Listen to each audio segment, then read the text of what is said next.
Welcome to New York and the Environment. I'm your host, Raga Justin.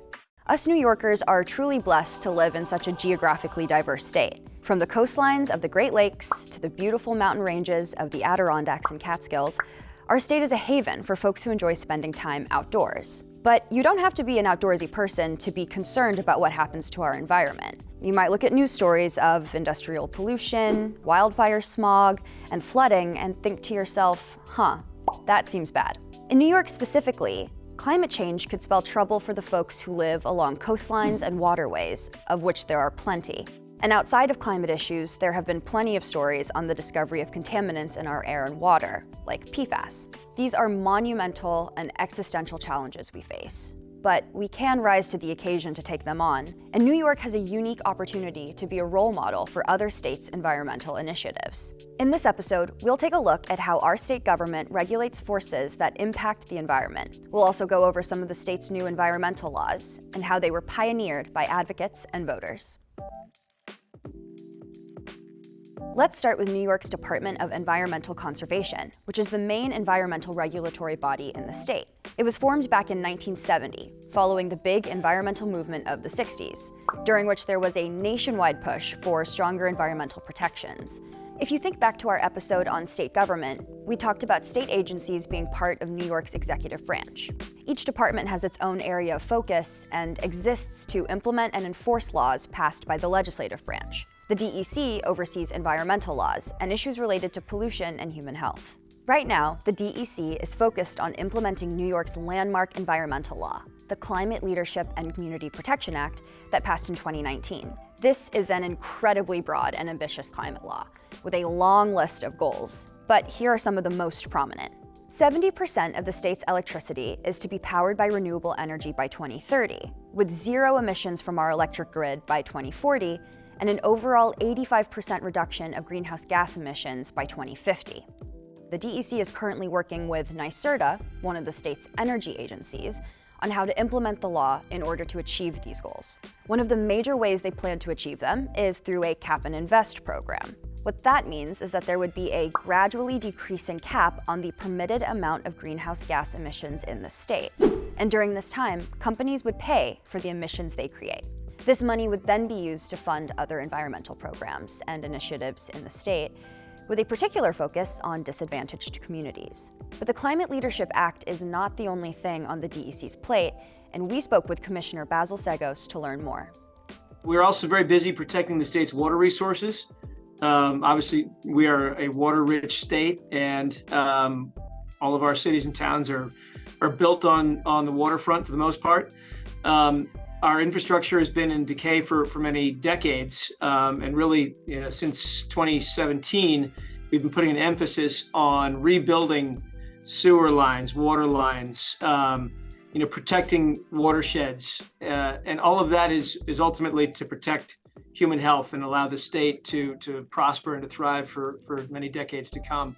And then, of course, I think what many New Yorkers feel and certainly are aware of is occasionally contamination. We spend about $100 million a year remediating contamination around the state. We also have a very robust brownfields program, which allows for developers to redevelop property for commercial or residential industrial purposes while doing a cleanup to our stringent standards. So it's really our effort to address the toxic legacy of the last 100 years.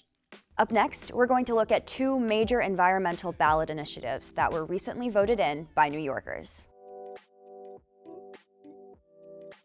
The Green Amendment and the Environmental Bond Act are two recently established laws that could have a major impact on New York's environment. Both of these laws were ballot initiatives, meaning that they had to be approved by voters in order to go into effect. Any amendments made to New York State Constitution have to be approved by the people. The Green Amendment was approved by voters in 2021. The language of the amendment is simple. It declares that each person has a right to clean air, clean water, and a healthful environment. That's it, just one sentence long. We spoke with Elizabeth Moran of Earthjustice about the creation of this amendment. The idea with this was to provide the public with a new legal tool to protect their communities from pollution.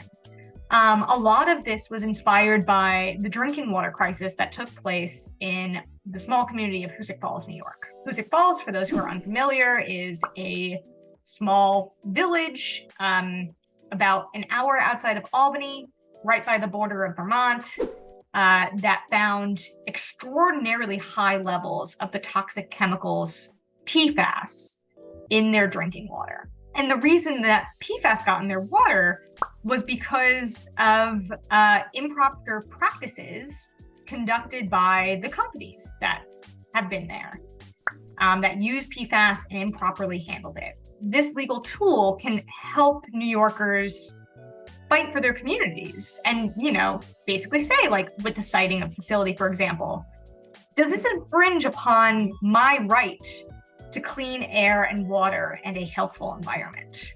The simplicity and brevity of this constitutional right means that New York's court system will likely take some time to interpret its full breadth and application, so keep your eyes peeled for that. Another recently approved ballot measure is the Environmental Bond Act, which was approved by voters in 2022. This is not a constitutional amendment like the Green Amendment, but is instead an approval for the state to borrow $4.2 billion to spend on environmental projects.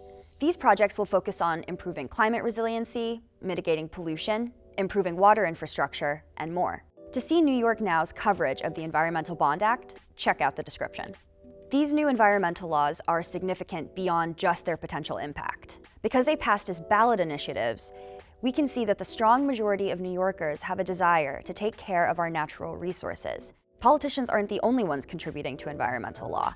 Voters made their mandate loud and clear. It also took the work of many advocacy groups to get laws like these on the books. We spoke with Elizabeth Moran about what her environmental advocacy work entails. There's a lot of different ways to do advocacy.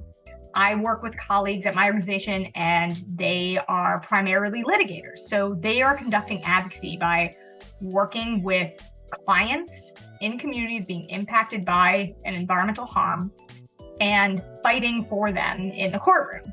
I have partners at other organizations that are community organizers, and they are also working with communities that are impacted by environmental injustices, or working alongside people who really just want to see stronger and better action on climate and other environmental protections. The other piece of the equation is people who are pounding the halls of Albany. And that's a big part of the work that I do. So I work with, different partners and community groups where we strategize together to influence lawmakers to pass policies we need. All these different ways of doing advocacy hit different pressure points within government. Environmental groups are not the only groups looking to have their voice heard on environmental and energy legislation. There are also groups like trade associations. Here in New York, we have IPPNY, the Independent Power Producers of New York, which represents a large portion of the state's energy production industry. We spoke with IPPNY's president and CEO, Gavin Donohue, on the kind of work IPPNY does, as well as his reservations with the speed at which New York looks to move off of natural gas. We represent over 75% of all the electricity that's generated on a daily basis in the state. We are the largest clean energy generator association in the state. So over 50% of the electricity in the state is clean energy, and we represent those folks. Our primary goal is to promote competition in the wholesale electricity arena, to have fair market rules put in place on the trading of electricity through the New York ISO, to have fair rules through the legislature, the governor's office, DEC, the Public Service Commission. My members support the clean energy transition, but we have to transition in a smart way. If we're going to ban natural gas in this state for new construction to electrify things, what is the fuel that will replace natural gas? Because right now it's magic. There is no fuel to replace natural gas. Over 80% of today's electricity generated in New York City is on oil and gas. So what is going to replace that in 16 short years is something that does keep me up at night and makes me think about. What do you think about New York's climate and energy goals? Whatever your thoughts are, there are likely advocacy groups, associations, and officials who share the same thoughts on what actions New York should take. Adding your voice to the conversation is how real change is made possible. The laws, organizations, and government bodies we covered in this episode will not solve climate change alone. We are simply one state within a country, within a global community.